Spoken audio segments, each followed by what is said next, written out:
Hello everyone and welcome to this week's Kerbal Space Program video in which we will be building this base on the surface of the moon. The base is of course stock, and you might be wondering why you would need to build a base on any body in stock Kerbal Space Program, and that's a question that is actually a very good question. So I've been thinking about a couple of reasons, and so far I found two main reasons and maybe two additional reasons that kind of justify building a surface base in the Kerbal Space Program, in its stock Kerbal Space Program. And those two main reasons, in my opinion, are refueling stations, so in situ fuel production for refueling your landers or probes or whatever. And the second reason is research. Now you can convert all that hard-earned science data into even more science if you conduct a research in the mobile research lab. Another reason that is sort of linked to that reason is crew training. If you do it on the surface of another body, that actually will improve your crew. And this is also something that is relatively useful. Another reason that I could think about was the probe control point. If you're playing with comm network and you are very far away on on the other side of the planet and you have no direct connection to KSP, or your antennas are not powerful enough, you can control your unmanned vehicles, rovers and whatnot by creating a remote control point, which is very useful, and it's created by actually putting a larger probe core and enough Kerbals around it, and then you don't really need to have a connection to KC. So that's another reason. So far our base will be constructed around two main reasons, which is refueling and research, and crew training, which is incorporated in that. And we'll also try to incorporate probe control points. And another thing that we need to get out of the way relatively quickly is how actually do we want to build our base. And there are multiple different options that you can explore. First of all, is obviously a mobile base, which is basically a very big rover that has everything in it, and probably that is actually the simplest way of making bases. First of all, bases in stock KSP don't really need to be very large to be effective, but this kind of approach has certain problems, which means that mobile base is not really a base that you consider a colonization base, I would say, and it's relatively hard to expand. Second approach is that you might want to build a base that you will then assemble in orbit and then land the entire base down on the surface of a body. That's that's a method that MacLeod is using very often, and I'm also not unfamiliar with it. But today we will try to build a classic base that is composed of modules, and every single module will be landed separately and assembled on the surface of the moon. In fact, what we'll also try to do is at least explore every single method that I could think about when it comes to making bases.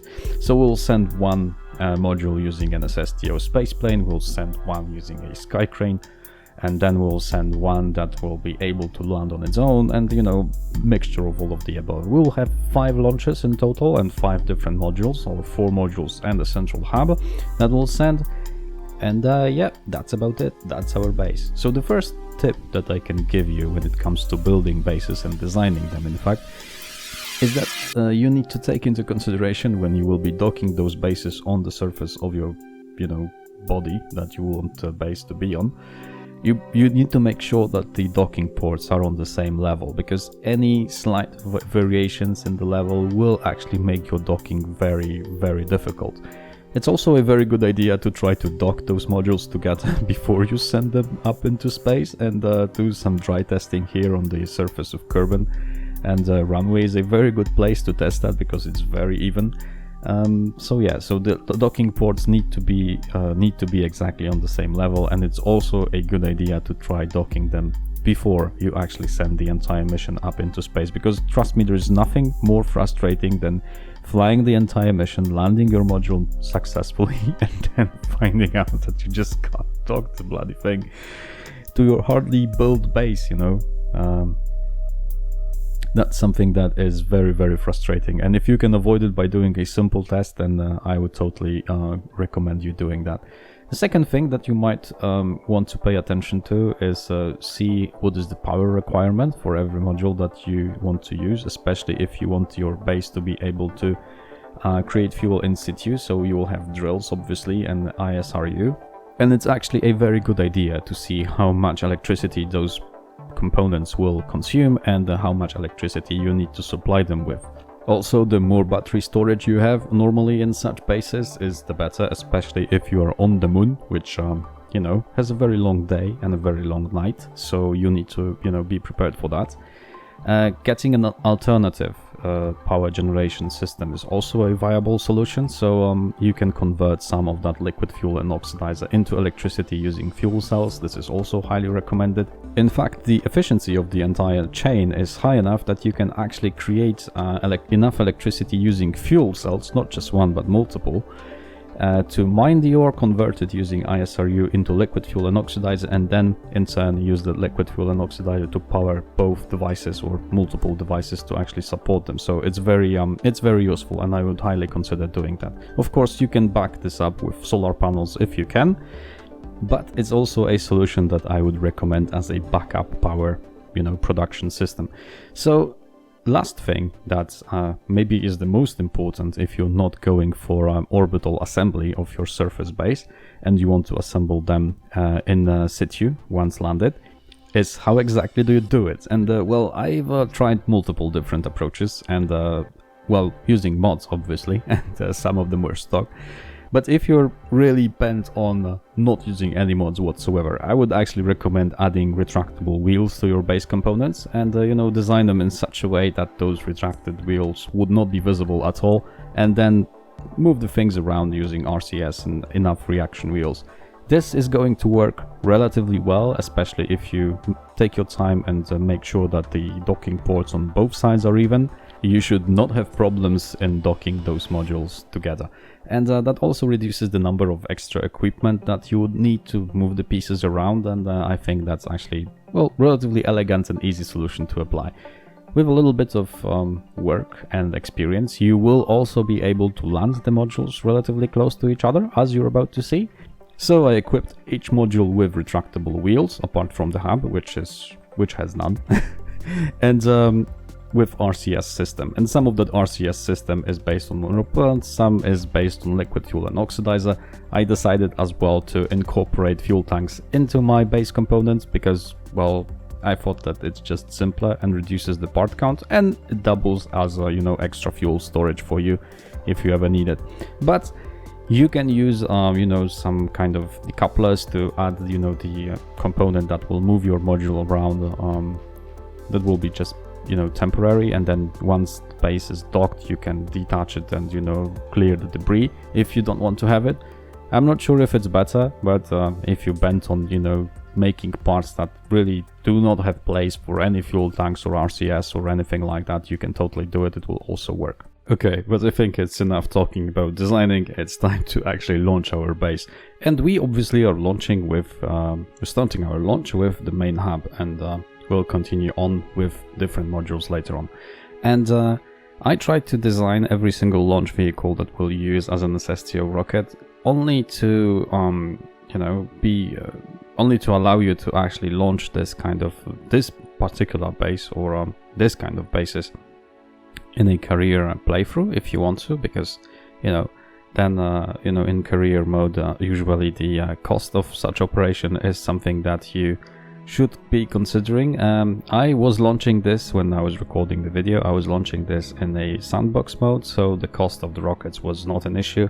But nevertheless, every single rocket that you will see will be an SSTO rocket, and was an SSTO rocket. I landed only the first one because, well, I was lazy. But every other rocket that you can download from the description, and I highly recommend you do that if you want to follow with me launching the base. And you can also do it on Duna if you want to. You have enough Delta V in every single stage and for every single module to do that.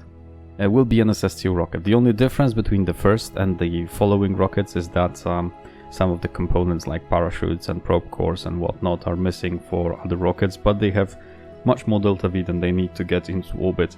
So adding those components will be the only thing that you need to do. Okay, so our hub was designed in a way that after getting into orbit, it had over 2,400 meters per second of Delta V, and it's an incorporated fuel tank inside the hub, and the Poodle engine for, you know, getting to the moon and landing on the moon. And thus this module was designed to be a self-flying and self-landing module, I can say. Mainly because this was easier, and there were multiple different options that I could have picked, and I decided to make it, a self-sufficient module. If we ever need to place our base somewhere else, this will be something that we can do. We just need to refuel the base, decouple everything, and then you can move technically your base to some other location. And now the base is landed. The main habitat is in place, and the second launch that we'll do is the fuel storage. This time the delivery system that I've chosen is slightly different. The fuel tank is incorporated because obviously we are sending fuel tanks into into orbit and up to the moon. So the only thing that we actually are missing to make it a self-sufficient space vehicle, awkwardly shaped but still, is some engines, and I added 2 Terrier engines to balance out the thrust, because this is, if you wanted to fly it like a regular rocket, that would be probably relatively difficult because of its rather strange shape, but along this particular axis it was very easy to line up the thrust with the center of mass, and therefore I decided that we should do it. The rocket that you just saw that got everything into orbit was an SSTO rocket. Obviously I didn't land this one because A, it is not equipped with any probe cores, and B, there's no parachutes, but if you add those components to that rocket, you can totally land it back at KSC. Also, don't forget about heat shields, and you can install them on the wrong side of the rocket, or actually you can re-enter with heat shields on the wrong side of the rocket. And if you're following my channel, you know exactly why I do that, and if you don't, then I can tell you that this is because inflatable heat shields actually work really, really well as high-speed drogue chutes, and they are actually very difficult to use properly as heat shields. And regarding this module, fully fueled, we had around 2,400, a bit more in fact, of delta V. Actually, every single thing that you're about to see right in this particular video will have that much delta V, because this is the amount that we needed to get to the moon and land with some safe margin. And as you can see, we landed no problem. After landing, the engines were decoupled, and then the retractable wheels were extended, and we could proceed with docking. And since everything was lined up before, the docking was also successful and easy on the surface of the moon.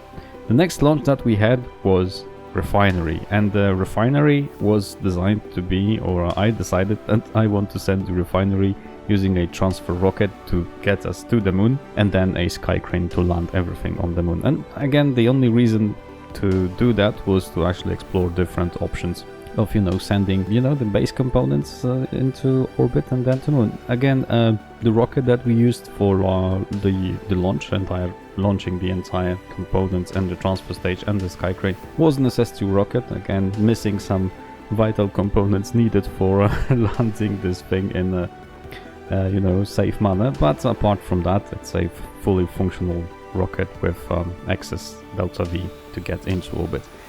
The transfer stage was an overkill. We had much more fuel in that transfer stage than we actually needed, and as you can see, after executing a trans-lunar injection burn, we still had over 2,000 meters per second left. So you can totally make that rocket a little bit smaller if you're going to use Minecraft files, but if you want to have an extra margin on maneuvers, landing and everything, then you can also keep it that way. It was not extremely expensive, and in fact you could maybe even recover the transfer stage if you wanted to. That would not be a bad idea. The sky crane actually is something that you can then reuse if you want to, provided you will have another docking port on your base. The one that I used for landing actually was decoupled after and was not available for the Refinery. But you can imagine, a different solution with, extra docking ports that you will use then to refuel your sky crane. And then actually even recover that if you wanted to. Again, landing this thing was easy because, the docking port on the sky crane was placed in a way that it would line up with the center of mass of the Refinery. As you could see, we also landed on the side, so I needed to disable 2 engines on our sky crane and right our entire contraption up. And again, docking our refinery to the base we've already established on the surface of the moon was easy because we landed in a very flat area, or relatively flat, and docking ports were lined up beforehand to avoid this kind of issues. The last launch that we'll do using rockets will be a solar panel, or in fact the entire solar powerhouse for our base, consisting of 6 giant solar panels producing 24 electric charge per second each. So we should have enough to cover our needs, at least during lunar day, and during lunar night I suppose that we will be able still to keep on with the production, because we have quite a lot of energy storage on our base, and we will produce some electricity using fuel cells. Maybe not enough to actually be to have a net balance, a positive net balance, but still maybe enough to at least keep going through the entire night. The design for this particular launch was a transfer stage and lander stage. That this small tank that you see at the bottom is the one that will actually go all the way to the moon, land on the moon, and then the solar panel will detach and be able to kind of fly on the RCS a little bit to get on the wheels that are attached on the sides. And this time also I decided that the wheels that we'll use for the docking will be decoupled after the panel is docked to our base. And again, this is just to explore another different possibility, how you can move the base components around, and if you don't want to keep the wheels around after everything is docked, then you can totally decouple them, and this is what we'll do. Another launch, and the last of the launches that we'll do to finish our base, is the habitat extension. We'll do it using our lunar dropship Andromeda. If you're following my SSTO space program series, you've already seen this craft multiple times. It has relatively small cargo capacity, but this is because it has quite a lot of extra, utility and fancy looking components, like a VTOL ability to land in a vertical mode on Moon and Minmus, and maybe even Duna. It's quite a lot of Delta V, this craft, that probably will be you will be able to get it to Duna and back to Kerbin without refueling, although that would be rather challenging, I would say.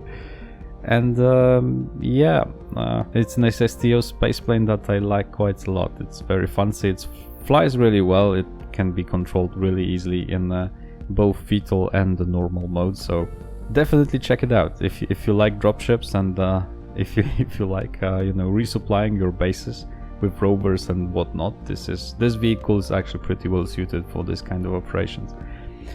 The only downside is that it has relatively limited cargo capacity, only 10 tons, and our hub extension is exactly 10 tons, so that was not a problem. And for the extension I used the hitchhiker's cans, 2 of them actually, so that raised our Kerbal capacity from 12 that could live inside the laboratories in the mine hub to 20. So yeah, those extra hubs are also filled with Kerbals, so just in case we needed to crew up our station, everything is there now.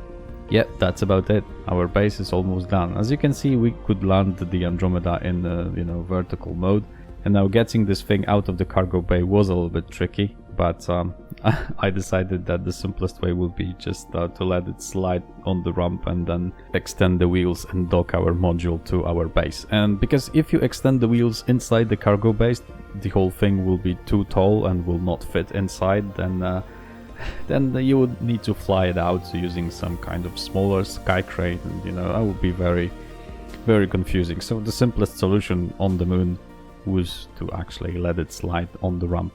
And there you have it. There, our base is completed. So this base can house 20 Kerbals, has 6 science laboratories for all the data processing and storage that you could probably imagine on the surface of the moon.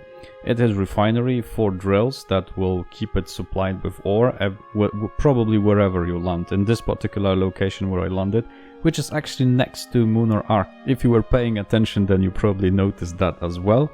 And so you can refuel your spacecraft if you land nearby. You can do some research if you want to. and the only thing that you're missing right now is just a rover. But, well, right now you have everything you need to send a relatively large rover even to that base. Maybe even a truck that would be able to, you know, tag your spacecraft around and drag them to your base for easy refueling. It's all up to you. So thank you very much for watching. I hope that you've enjoyed, and if you have any comments or questions, or maybe you have another reason why you should build a surface base in stock Kerbal Space program, then do tell me in the comments. I'll be happy to discuss with you. I would also like to thank Shirax and all my patrons on Patreon. Your continuous support is very important and means very much to me. And if you like my content and would like to support me, then links to my Patreon page as well as VidMe and Twitch are in the description. My name is Mark Frim, and I will see you next time.